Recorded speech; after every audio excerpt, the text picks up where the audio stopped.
savez, nous avons créé ADVID depuis 2016 dans le cadre de la révision constitutionnelle. Et notre rencontre aujourd'hui s'inscrit dans le prolongement de nos activités.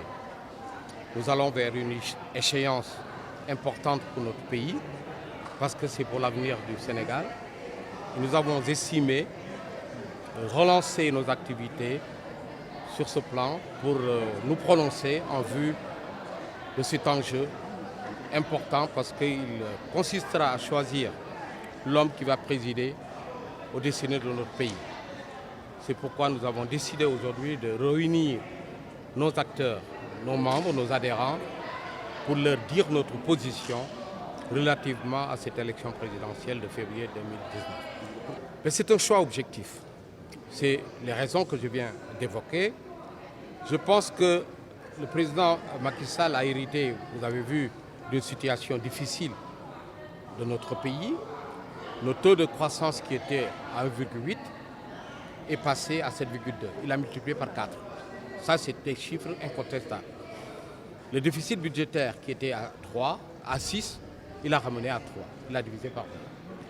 Il a réalisé de grands projets qui aujourd'hui, je dirais, ont amélioré les conditions de vie des Sénégalais.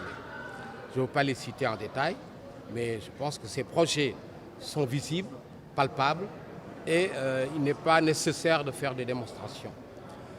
Seulement, il y a une perception peut-être qui est très éloignée de la réalité. Et c'est cet écart qu'on doit corriger. Au plan de la communication, je pense que les Sénégalais doivent objectivement apprécier les réalisations du président Macky Sall. Deuxièmement, il y a aussi le PSE, les perspectives du PSE. Véritablement, le PSE offre de belles perspectives pour le développement de notre pays, des perspectives économiques. Et nous n'avons pas vu ici au Sénégal encore une offre politique qui, je dirais, peut rivaliser avec le PSE. L'autre élément déterminant de notre choix, c'est la personnalité de l'homme.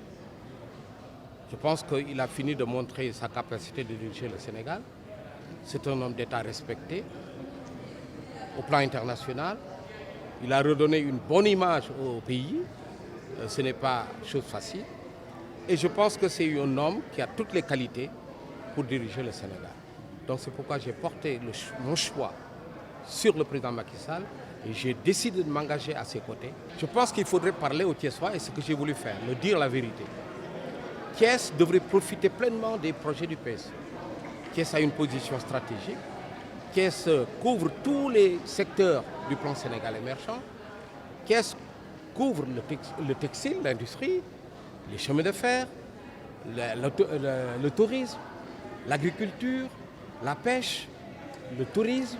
Bref, tous les secteurs du plan Sénégal émergent sont à Thiès, dans la région de Thiès. Donc Thiès profitera, plus que toute autre ville du Sénégal, des retombées du PSE. Et en ce qui concerne le rail, certes, il y a des difficultés, mais il faut savoir qu'il faut reconstruire un chemin de fer. Les chemins de fer ont été construits avant les années 50. La carte ferroviaire, je reste profondément convaincu qu'il faut redessiner la carte ferroviaire du Sénégal. La réhabilitation est une chose, mais il faut aussi redessiner la carte ferroviaire du Sénégal parce que la géographie économique du Sénégal a changé et la configuration de notre pays aussi a changé. Il faut en tenir compte. C'est un grand projet. Ce n'est pas un projet comme la relance de la NSTS ou la relance de la FTT, mais le chemin de fer, c'est quelque chose de très grand. Et je pense que le président Macky Sall est mobilisé pour relancer les chemins de fer. Nous devons l'accompagner dans la réflexion, nous devons l'accompagner dans ces projets-là, et c'est pourquoi je veux m'engager pleinement. Nous avons réussi la relance sur le plan industriel, l'outil est opérationnel. Il y a des réglages actuellement qu'on est en train de faire, c'est pourquoi on a observé une pause technique. Mais dans les prochaines semaines, les activités vont reprendre et on va faire la deuxième phase qui consiste à moderniser nos équipements de tissage pour que la NSR retrouve pleinement sa pleine capacité. C'est le président Macky Sall qui a permis la réouverture. Nous avons réouvert, nous avons fonctionné et nous avons stabilisé l'activité et nous avons retrouvé nos marchés. Maintenant, on est en train de passer à une restructuration financière pour maintenant nous positionner véritablement vers la deuxième phase qui consiste à investir de manière importante pour refaire notre tissage.